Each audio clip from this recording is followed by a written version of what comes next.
श्रीलंका में हम जब जी में आते हैं तब श्रीलंका को नचाते हैं। श्रीलंका तो मतलब मुझे लगता है श्रीलंका का राष्ट्रपति शाम को अपने भाई को फोन करके पूछता है कि आज दाल खा लूं, आपको तो ये सब्जी बनवाए, नहीं करे नहीं करे। श्रीलंका की हालत करके रखते हैं। तो श्रीलंका में बीच में एक राष्ट्रपति आया था, महिंद्रा राजपक्षे। तो महिंद्रा राजपक्षे मुझे याद है 2008 के आसपास महिंद्रा राजपक्षे ने बड़ा तंग किया हमें। और महिंद्रा राजपक्षे की दिल्ली की न्यूज होती, महिंद्रा राजपक्षे चीन के साथ बनाएंगे संबंधों को अच्छा, हम्बनटोटा बंदरगाह दिया जाएगा चीन को, चीन की कंपनियां करेगी श्रीलंका में निवेश, कहा कि भारत के साथ द्विपक्षीय संधि पर किया जाएगा पुनर्विचार। महिंद्रा राजपक्षे ने कहा मैं करूंगा चीन का दौरा, और हम बड़े तंग हो रखे थे एकदम इनसे।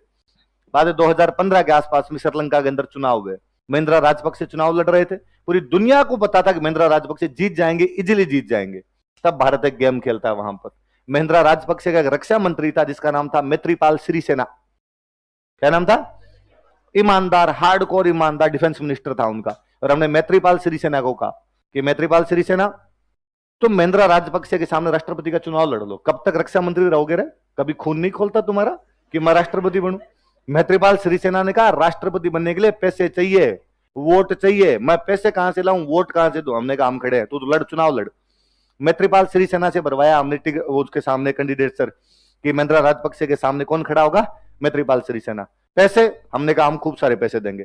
फिर उसकी जो पार्टी थी, राजपक्षे की पार्टी थी, उसको छोड़ के बाकी जितनी छोटी छोटी पार्टियां और हुआ करती थी उन सारी पार्टियों को हमने कहा कि तुम गठबंधन बनाओ, हम तुम्हें रुपए देंगे और सिरिसेना को तुम्हारा उम्मीदवार घोषित करो। फिर श्रीलंका में भी दो प्रकार के लोग रहते हैं, एक श्रीलंकन जिनको बोलते हैं सिंहली, क्या बोलते हैं? सिंहली। एक तमिल, अपने तमिलनाडु से गए हुए तमिल। हमने हमारे तमिलों को कहा कि तमिलों वोट सारे के सारे किसको देने हैं? सिरिसेना। और हमने सिरिसेना को जिता दिया। 2014-15 में श्रीलंका में चुनाव होते हैं, सिरिसेना उन चुनावों के अंदर वहां पर राष्ट्रपति बन जाता है। तो महिंद्रा राजपक्षे का हारते ही पहला बयान है, मेरी हार में भारत का हाथ है। और भारत की रो का एक अधिकारी यहां पर कोलंबो बैठा हुआ था, और जैसे ही मैं हारा हूं उसके बाद हाथों हाथ उसको दिल्ली वापस बुला लिया गया। तो हमने कहा कि देखो उसको तो रिटायरमेंट का दिन और तेरी हार का दिन एक ही था, तो हम क्या करें यार, उस आदमी उतारना ही था, 60 साल उम्र हो गई, इस आदमी की उम्र को कम ज्यादा कैसे किया जा सकता है। उसके बाद राजपक्षे ने चुनाव लड़ा प्रधानमंत्री का चुनाव लड़ा। तो हमने फिर हमारा एक बंदा सामने खड़ा किया, कुमार विक्रम सिंघे, और कुमार विक्रम सिंघे को प्रधानमंत्री जिताया, राजपक्षे को फिर प्रधानमंत्री हराया हमने।